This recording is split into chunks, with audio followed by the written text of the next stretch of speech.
C'est Agnès Pannier-Runacher qui est sur ce plateau ce matin. Madame, bonjour.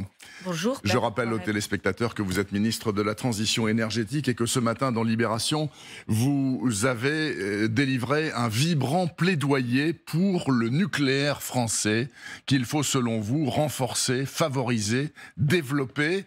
Avec quels arguments d'abord, et ensuite avec quelle arrière-pensée politique? Parce que en plus ça tombe en plein dans les journées d'été des écologistes qui sont totalement anti-nucléaires. C'est un message pour eux aussi?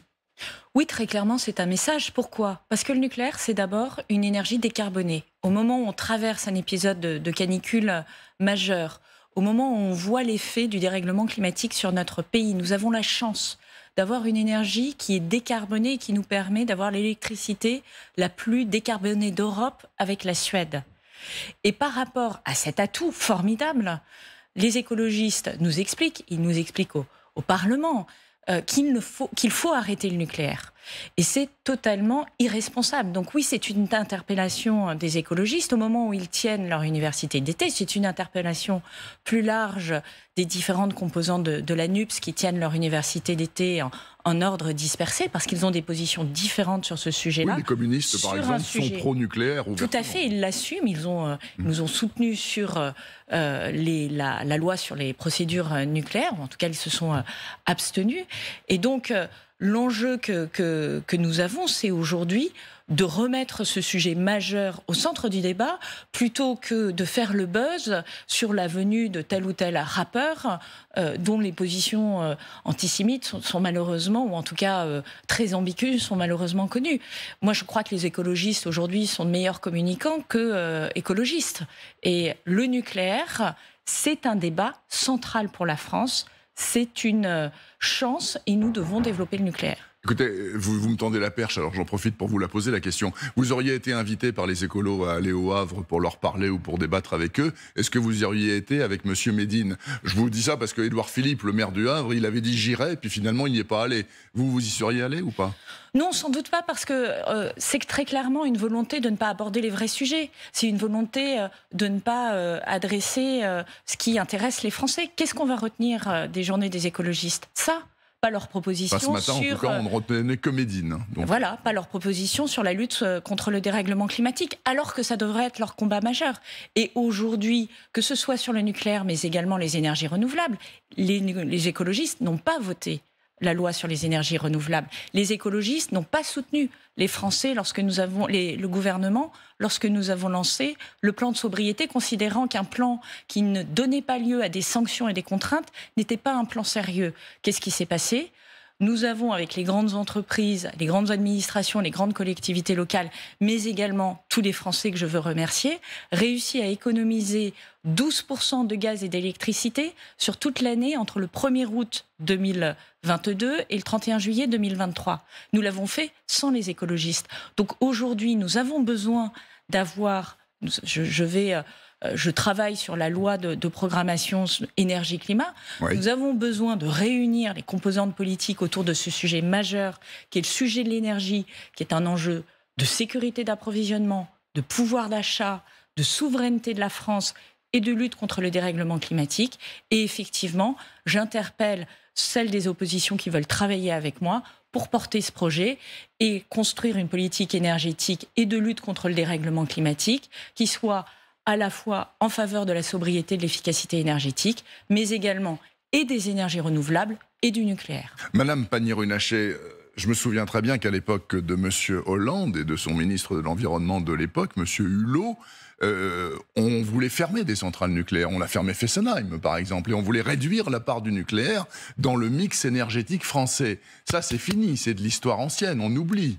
Alors déjà, c'était une errance de l'histoire. Dans la loi que j'ai portée, nous avons supprimé le plafond qui avait été fixé sur l'énergie nucléaire. Parce que ce plafond est absurde. C'est une énergie décarbonée. On ne va pas plafonner les énergies renouvelables ou plafonner les énergies nucléaires. L'enjeu que nous avons aujourd'hui, c'est de sortir des énergies fossiles, le gaz, le charbon, le pétrole, qui émettent des gaz à effet de serre et de les remplacer par des énergies qui n'émettent pas de gaz à effet de serre. Et ça tombe bien, nous sommes un leader d'une de ces énergies au plan mondial, c'est le nucléaire. Mais pourquoi est-ce que les centrales à charbon, par exemple, cet hiver qui vient, auront le droit de tourner plus longtemps que prévu parce qu'on a peur de manquer d'énergie? Alors, remettons l'église au milieu du village. Les centrales à charbon dans notre mix énergétique, c'est 0,6%. Oui, c'est Gardanne et une autre en Moselle. Enfin, c'est 0,6%. Et c'est moins en 2022 qu'en 2021. Mais nous sommes des gens sérieux. C'est-à-dire qu'il n'est pas question de priver les Français d'électricité au cours de l'hiver. Donc, nous ménageons cette possibilité. Mais aujourd'hui, nous sommes le pays qui avons réduit nos émissions de gaz à effet de serre de 2,7% l'année dernière, soit probablement le pays qui a fait la plus forte baisse dans l'ensemble des pays du G20 en matière de baisse des émissions de gaz à effet de serre. Et nous savons que nous devons encore accélérer. Et nous agissons en ce sens. Et c'est pour ça qu'il est absolument indispensable de s'appuyer et sur les énergies renouvelables et sur le nucléaire, parce que c'est ça qui nous permettra précisément de fermer nos centrales à charbon. Et là encore, la France est un des premiers pays qui s'engage à fermer ses centrales à charbon avant 2030. Madame Pannier-Runacher, actuellement, une centrale nucléaire, enfin, quand elles ont été bâties dans les années 60-70, c'était prévu pour durer 40 ans. À peu près 40-50 ans. Alors on a réussi à tirer un peu plus, etc. Normalement 40 ans. Est-ce que vous, en tant que ministre en charge, vous souhaitez que cette durée soit allongée? Parce que c'est des investissements colossaux et les démonter, ça coûte une fortune aussi.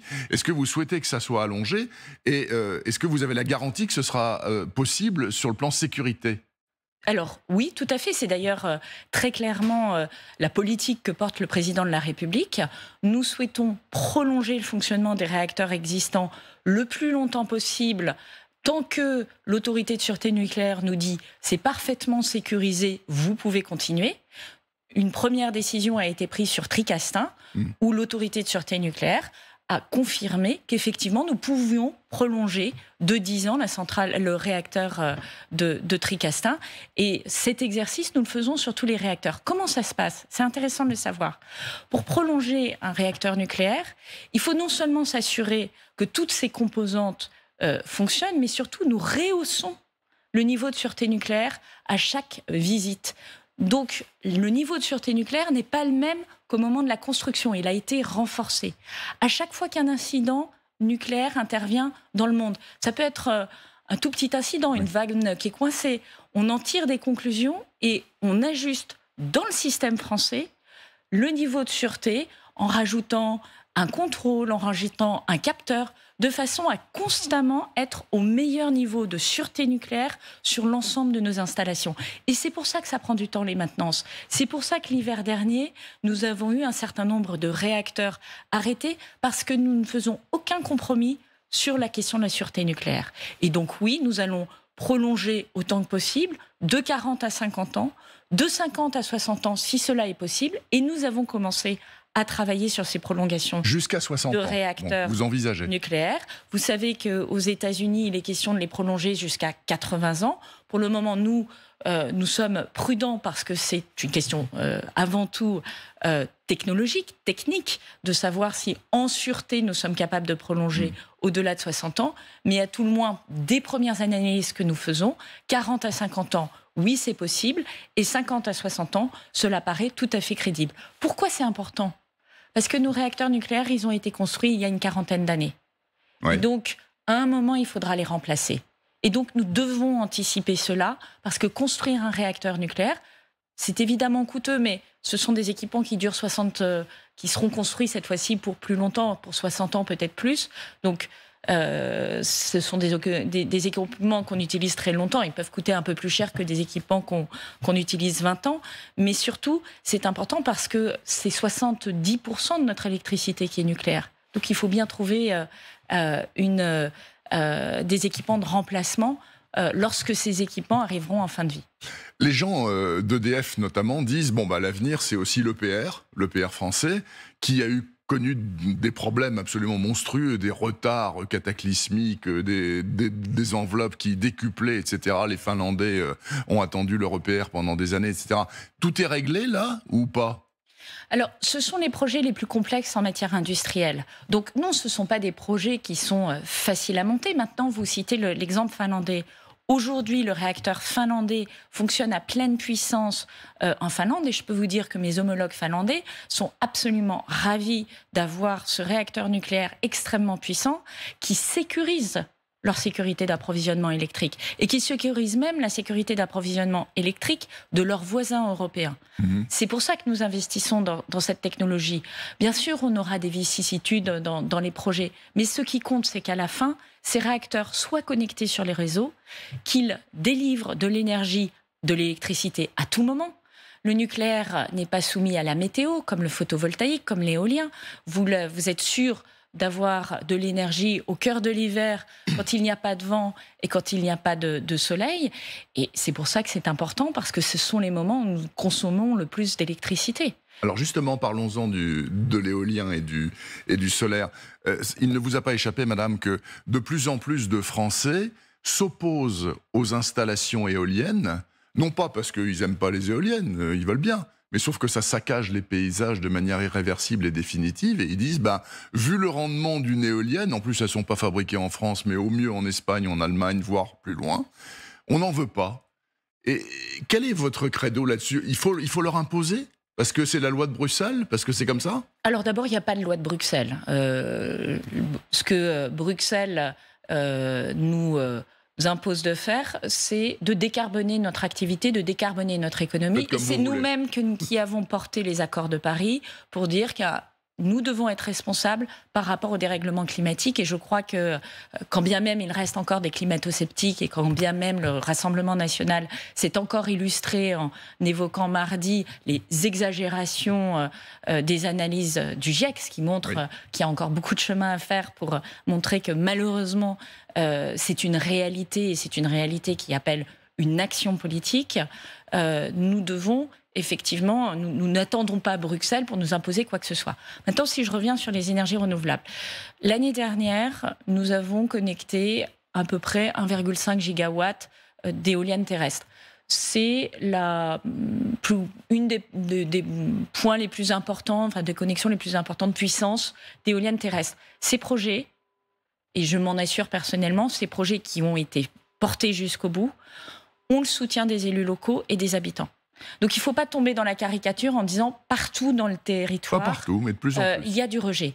Et moi, ce sur quoi je me suis engagée avec la loi d'accélération des énergies renouvelables, c'est que précisément, ce soit les maires qui aujourd'hui soient au cœur de la planification énergétique. Ce soit eux qui disent, dans telle partie de mon territoire, je veux des énergies renouvelables et je veux que ce soit tel type de technologie. Oui. Pour effectivement éviter qu'il y ait des porteurs de projets qui arrivent avec des projets qui ne soient pas adaptés à leur territoire, qui saccagent, comme vous dites, les paysages, mais au contraire, de le faire en concertation avec les élus, parce que vous avez des zones d'activité qui sont des zones plutôt à connotation industrielle, qui sont des zones qui ne sont pas très visibles des habitations, qui sont éloignées des habitations, qui sont des zones qui se prêtent bien à faire des éoliennes terrestres. Et puis quand on parle d'énergie renouvelable, il faut parler de toutes les énergies renouvelables. C'est la géothermie, c'est le photovoltaïque, c'est le biogaz. Il n'y a pas qu'une énergie renouvelable. Et c'est pour ça que je regrette que parfois on limite ce débat aux seules éoliennes terrestres.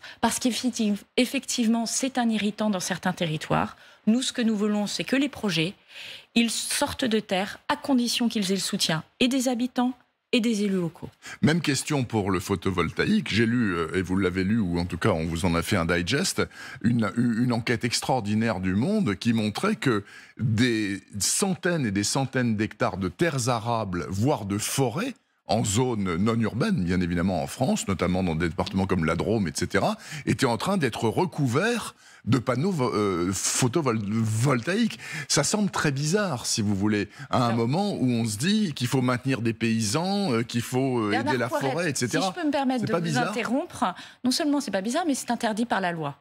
C'est-à-dire que la loi que je viens de faire voter au Parlement français interdit, cette loi a été votée en mars dernier, elle interdit le défrichage de plus de 25 hectares de forêt pour faire des panneaux photovoltaïques au sol, et elle interdit de faire des panneaux photovoltaïques au sol sur des terres à usage agricole. En revanche, Elle permet de faire ce qu'on appelle des panneaux de l'agrivoltaïsme, c'est-à-dire des panneaux photovoltaïques qui soient compatibles avec une activité agricole. D'accord. Et pourquoi ça c'est intéressant? J'étais hier du côté de Toulouse et ensuite au Pic du Midi. Et je discutais avec des élus locaux. Ils me disent, dans notre territoire où les canicules vont probablement se multiplier, le fait de mettre des panneaux photovoltaïques au-dessus, par exemple, de lignes de vignes, Oui. ça permet de baisser d'1,5 degré la chaleur sous les panneaux. C'est-à-dire que ça peut devenir des conditions de préservation de l'activité agricole. Et c'est pour ça que nous poussons l'agrivoltaïsme. L'important, évidemment, c'est de faire du vrai agrivoltaïsme, c'est-à-dire une production d'électricité sur base solaire qui apporte un bénéfice à l'agriculteur dans son exploitation agricole, soit parce qu'elle protège les animaux dans l'élevage de la chaleur et du soleil, soit parce qu'elle protège les cultures de la grêle ou de la chaleur, là encore. Et on a un certain nombre d'usages qui aujourd'hui ressortent avec des niveaux d'efficacité tout à fait importants. Agnès Pannier-Runacher, vous m'avez répondu donc pour les écologistes. Si vous aviez été invité au Havre, vous n'y seriez pas allé, vous avez expliqué. Vous êtes invité par M. Darmanin à venir à Tourcoing ce week-end, donc vous êtes parmi les 400 invités du ministre de l'Intérieur. Vous allez y aller, d'après ce que m'a dit Julien Arnaud tout à l'heure, donc vous allez y aller. Pourquoi? Parce que c'est votre ami ou parce que vous voulez qu'il soit président en 2027? Moi, j'irai parce que je suis secrétaire générale de Renaissance du Pas-de-Calais. Parce que c'est un événement qui est organisé par Renaissance Nord, parce que c'est la grande rentrée des Hauts-de-France pour politique et que mes militants sont effectivement ravis qu'on puisse montrer notre force sur ce territoire qui est aujourd'hui, qui connaît aujourd'hui un niveau de vote du Rassemblement national qui est très élevé et qu'effectivement nous devons être présents sur ce territoire, montrer notre force et montrer que nous agissons pour les Français et en particulier les classes populaires. C'est particulièrement important, là encore, dans ce territoire qui est un des territoires les plus pauvres de France. Vous êtes sur la ligne de M. Darmanin qui, ce matin, dans La Voix du Nord, dit « Écoutez, si on ne se bouge pas, en gros, Mme Le Pen, elle est à l'Élysée en 2027. Ça ne fait pas un pli. » Je suis sur la ligne du président de la République et de la Première ministre qui dit que jusqu'à notre dernier souffle, nous devons agir pour les Français et nous devons en particulier continuer à agir pour les classes populaires, continuer à prendre des mesures qui ont un impact sur le terrain. Et moi, je le mesure tous les jours. Le dédoublement des classes, le fait de soutenir ces femmes qui vivent seules avec leurs enfants et dont le mari ne paye plus, l'ex-mari ne paye plus la pension alimentaire, le fait d'accompagner et de créer plus d'emplois par l'apprentissage, par la lutte contre le chômage que nous avons fait, ces 2 millions d'emplois qui ont été créés sur notre territoire. Et moi, je le vois encore une fois. À Lens, où j'habite, le chômage, il a diminué de l'ordre de 4 points. C'est énorme. Et pourtant, il est encore très élevé sur ce territoire. Et donc, on doit continuer à se battre. On doit continuer à se battre pour nos jeunes. On doit aussi leur donner des perspectives de carrière intéressantes.